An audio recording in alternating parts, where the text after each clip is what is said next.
আপোনালোক সকলোৰ বাবে খুবেই ভাল খবৰ। মণ্ডল বিভাগত বহুতো পদ মুকলি কৰি দিছে। আপোনালোকে যদি ইচ্ছুক প্ৰাৰ্থী হয় তেন্তে আবেদন কৰিব পাৰিব।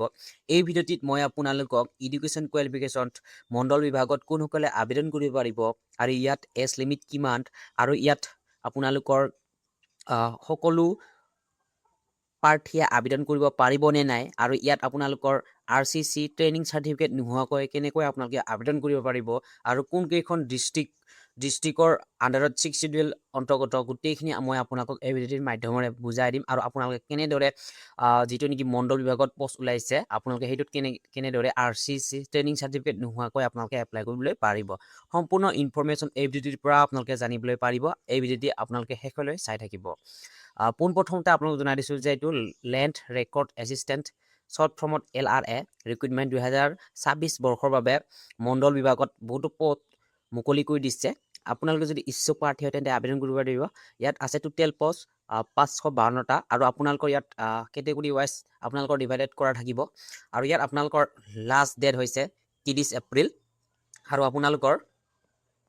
ইতিমধ্যে আপোনালোকৰ এপ্লাই হৈ আছে আৰু আপোনালোকৰ লাষ্ট ডেট আছে 30 এপ্ৰিল। আপোনালোকে 30 এপ্ৰিলৰ আগতে এপ্লাই কৰি থোৱাটো ভাল আৰু আপোনালোকৰ ইয়াত কেটেগৰী ৱাইজ ভেকেঞ্চি দিয়া থাকিব আৰু মই আপোনালোকক চেলেৰিটো জনাই দিছোঁ। বহুতে ইচ্ছা কৰে যে চেলেৰি কিমান হ'ব কি তেনেকৈ আৰু এই মণ্ডল পষ্টটো বহুত ডিমাণ্ড থকা পষ্ট হয় আৰু বহুতে ইয়াৰ বিষয়ে নাজানিও আৰু তেওঁলোকে ইয়াত RCC ট্ৰেইনিং চাৰ্টিফিকেটৰ বিষয়েও নাজানে আৰু তেওঁলোকে এই মণ্ডল পষ্টটোত কেনেকৈ আবেদন কৰিব পাৰি কেনেকৈ আমি চাকৰি লাভ কৰিব পাৰিম সেইটো তেওঁলোকে বহুতে কিন্তু নাজানে এই বিষয়ে। মই আপোনালোকক এই ভিডিঅ'টিৰ পৰা সম্পূৰ্ণ ইনফৰমেশ্যন জনাই দিম যে আপোনালোকে ক'ৰ পৰা কেনেকৈ RCC চাৰ্টিফিকেট ট্ৰেইনিং চাৰ্টিফিকেটটো ল'ব পাৰি আৰু আপোনালোকে RCC ট্ৰেইনিং চাৰ্টিফিকেট নোহোৱাকৈ কেনেদৰে এপ্লাই কৰিব পাৰিব আৰু কোনসকলে ইয়াত এপ্লাই কৰিব পাৰিব সকলো ইনফৰমেশ্যন আপোনালোকে এই ভিডিঅ'টিৰ পৰা জানিবলৈ পাৰিব। ইয়াত আপোনালোকৰ চেলেৰি হ'ব 14,000। আপোনালোকৰ এইটো হৈছে ষ্টাৰ্টিং চেলেৰি 14,000টো হৈছে বেছিক চেলেৰি। ঠিক আছে, ইয়াত বিভিন্ন ধৰণৰ এড হ'ব আৰু ইয়াৰ আপোনালোকৰ মেক্সিমাম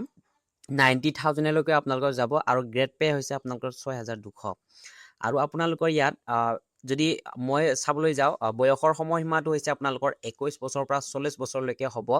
1/1/2025 বৰ্ষলৈহে কাউণ্ট কৰা হ'ব আৰু ইয়াত আপোনালোকৰ যিসকলে 21 বছৰ হৈছে তেওঁলোকে ইয়াত এপ্লাই কৰিবলৈ পাৰিব আৰু ইয়াত আপোনালোকৰ ইয়াত মই গোটেইখিনি আপোনালোকক জনাই দিছোঁ যে কি আপোনালোকৰ কোৱালিফিকেশ্যন লাগিব। ঠিক আছে, পোনপ্ৰথমতে আপুনি চিম্পুল 10 পাছ হ'লে আপোনালোকে এই পষ্টটোত আবেদন কৰিব পাৰিব আৰু যিসকল ডিষ্ট্ৰিক্ট 6 শিডিউল অন্তৰ্গত নহয় কিন্তু তেওঁলোকৰ বাবে ৰেকৰ্ডাৰ চাৰ্টিফিকেট ক্লাছ কোৰ্চ ট্ৰেইনিংটো লাগিব। ঠিক আছে, শ্বৰ্ট ফৰ্মত RCC ট্ৰেইনিং চাৰ্টিফিকেটটো আপোনালোকৰ বাবে প্ৰয়োজন হ'ব আৰু আপোনালোকে যিকেইখন ডিষ্ট্ৰিক্ট 6 শিডিউল আণ্ডাৰত পৰে সেইকেইখনৰ বাবে আপোনালোকে নালাগে। ঠিক আছে, এতিয়া মই আপোনালোকক জনাই দিছোঁ যে আপোনালোকে এই চাৰ্টিফিকেটটো ক'ত কিদৰে পায় মই নেক্সট ভিডিঅ'ত আপোনালোকক A to Z জনাই দিম। আপোনালোকে সেই ভিডিঅ'টো চালে বুজি পাব। এই ভিডিঅ'টোতে গোটেইখিনি জনাই দিয়াটো ইমান সহজ নহয় কাৰণ ভিডিঅ'টো বহুত দীঘলীয়া হ'ব। ঠিক আছে, আপোনালোকৰ বাবে মই বহু ছুটি কৰিব বিচাৰিছোঁ সেইকাৰণে এই ভিডিঅ'ত দীঘলীয়া নকৰোঁ আৰু নেক্সট ভিডিঅ'ত আপোনালোকক মই জনাই দিম যে কেনেধৰণে আপোনালোকে RCC ট্ৰেইনিং চাৰ্টিফিকেটটো ল'ব পাৰি বা লাভ কৰিব পাৰি। ঠিক আছে, আৰু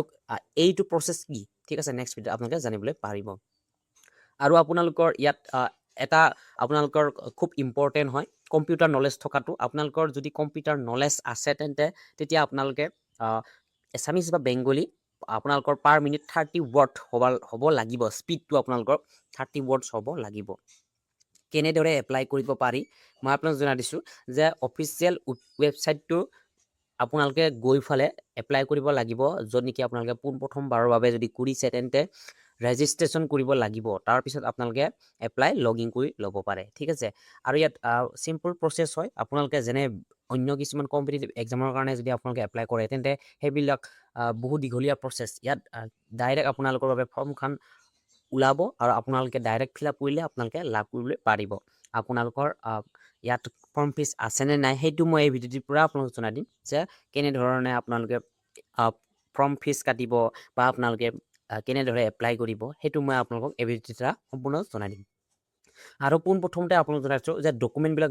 আপোনালোকে আপলোড দিব লাগিব ঠিক আছে ধৰা হ'ল আপোনালোকৰ RCC ট্ৰেইনিং চাৰ্টিফিকেটটো আপলোড কৰিব লাগিব নিজৰ ফটো চাইন আপলোড কৰিব লাগিব ঠিক আছে বাকী যিমান আপোনালোকৰ এডুকেশ্যন কোৱালিফিকেশ্যন আছে সেইবিলাক আপোনালোকৰ বাবে এটাও আপলোড কৰিবলগীয়া নাই আপোনালোকৰ কেৱল আপোনালোকৰ ক্লাছ 10 যিটো নেকি আপোনালোকৰ ৰোল নাম্বাৰ আছে আৰু আপোনালোকৰ সেইটোহে লাগিব ঠিক আছে ৰেজিষ্ট্ৰেশ্যন নং বা ৰোল নাম্বাৰ সেইবিলাকহে লাগিব অন্য বেলেগ নালাগে ডকুমেণ্ট কি লাগিব আপোনাক জনাই দিছোঁ মই যে আপোনালোকৰ ডকুমেণ্ট আপোনালোকৰ চিম্পল যিখন আপোনালোকে হাৰ্ড কপি অনলাইন কৰিব সেইখন আপোনালোকে জেৰক্স কৰি থ'ব কাৰণ সেইখন পিছলৈ প্ৰয়োজন হ'ব আৰু ইণ্টাৰভিউত প্ৰয়োজন হ'ব আৰু ক্লাছ 10 আপোনালোকে যিটো নেকি ক্লাছ 10ৰ বাবে কৰিছে ঠিক আছে আপোনালোকৰ বাবে গোটেইখিনি আপোনালোকৰ চাৰ্টিফিকেট থকাটো প্ৰয়োজনীয় যেনেধৰণে admit card marksheet pass certificate birth certificate সেইবিলাক আপোনালোকৰ থকাটো প্ৰয়োজনীয় আৰু আপোনালোকে আপোনালোকৰ যিটো নেকি RCC পাছ চাৰ্টিফিকেটটো প্ৰয়োজনীয় হ'ব যিসকল 6 শিডিউল ডিষ্ট্ৰিক্টৰ অন্তৰ্গত নহয় আৰু আপোনালোকে যদি ফিজিকেল হেণ্ডিকেপ হয় তেওঁলোকৰ বাবেও চাৰ্টিফিকেট প্ৰয়োজন হ'ব আৰু আপোনালোকৰ ডিক্লেৰেশ্যন ফৰ্ম এ আপোনালোকে এইটো মোৰ ভিডিঅ'ৰ ডিছক্ৰিপশ্যনৰ পৰাই ডাউনলোড কৰি ল'ব পাৰিব এইখন চাৰ্টিফিকেটটো লাগিব আপোনালোকে নিজেই ফিল আপ কৰিব লাগিব আৰু আপোনালোকৰ ভেলিড অৰ্থাৎ আপুনি যিটো চলাই আছে সেইটো মোবাইল নাম্বাৰ বা ইমেইল নাম্বাৰ সেইটো আপোনালোকৰ বাবে বহুত প্ৰয়োজনীয় হ'ব আপোনালোকৰ বাবে সেইটো যিটো আপোনালোকে এপ্লাই কৰোঁতে দিয়ে সেইটোৱে আপোনালোকৰ পিছলৈ প্ৰয়োজন হ'ব নেক্সট হৈছে আপোনালোকৰ যিবোৰ ডকুমেণ্ট আছে ধৰা হ'ল আপোনালোকৰ OBC সকলৰ NOC SC ST সকলৰ বাবে কাষ্ট চাৰ্টিফিকেট সেইবিলাক আপোনালোকৰ বাবে বহুতো প্ৰয়োজনীয় ডকুমেণ্ট হয় আপোনালোকৰ সেইবোৰ অতি যি সময়ত আপোনালোকে ইণ্টাৰভিউ দিবলৈ যাব সেই সময়ত সেইটো প্ৰয়োজন হ'ব ঠিক আছে আৰু আপোনালোকৰ ষ্টাৰ্টিং কেতিয়াৰ পৰা হৈছে মই আপোনালোকক জনাই দিছোঁ 15 মাৰ্চৰ পৰা ষ্টাৰ্টিং হৈ আছিলে আৰু 30 এপ্ৰিল আপোনালোকৰ হাতত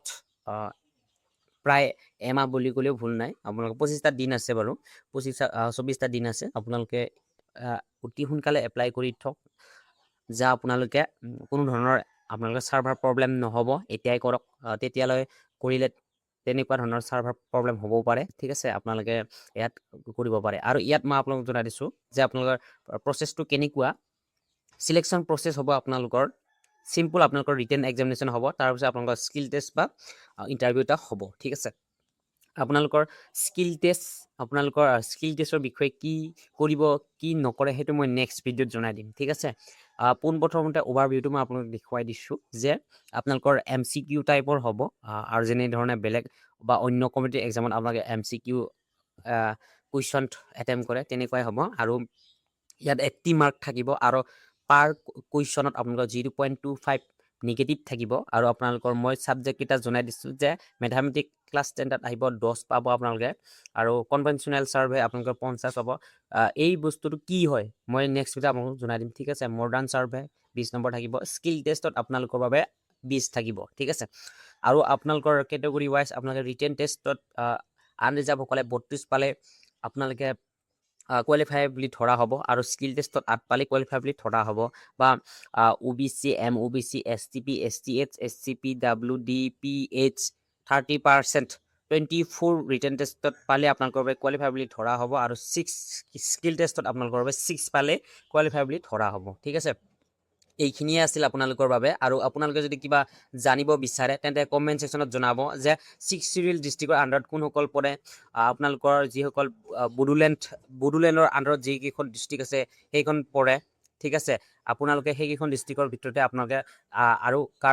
আপোনালোকৰ যিসকল কাৰ্বি আংলং আছে ডিমা হাছাও আছে সেইলোকৰ পৰে ঠিক আছে আপোনালোকে সেইখন ডিষ্ট্ৰিক্টত যদি অন্তৰ্গত হয় তেন্তে আবেদন কৰিব পাৰিব কোনো ধৰণৰ RCC ট্ৰেইনিং চাৰ্টিফিকেট নালাগে আপোনালোকে তেনেকৈ আবেদন কৰিব পাৰিব ভিডিঅ'টো যদি ভাল পাইছা তেনেহ'লে লাইক কমেণ্ট শ্বেয়াৰ কৰিবলৈ একেবাৰে নাপাহৰিব আৰু যদিহে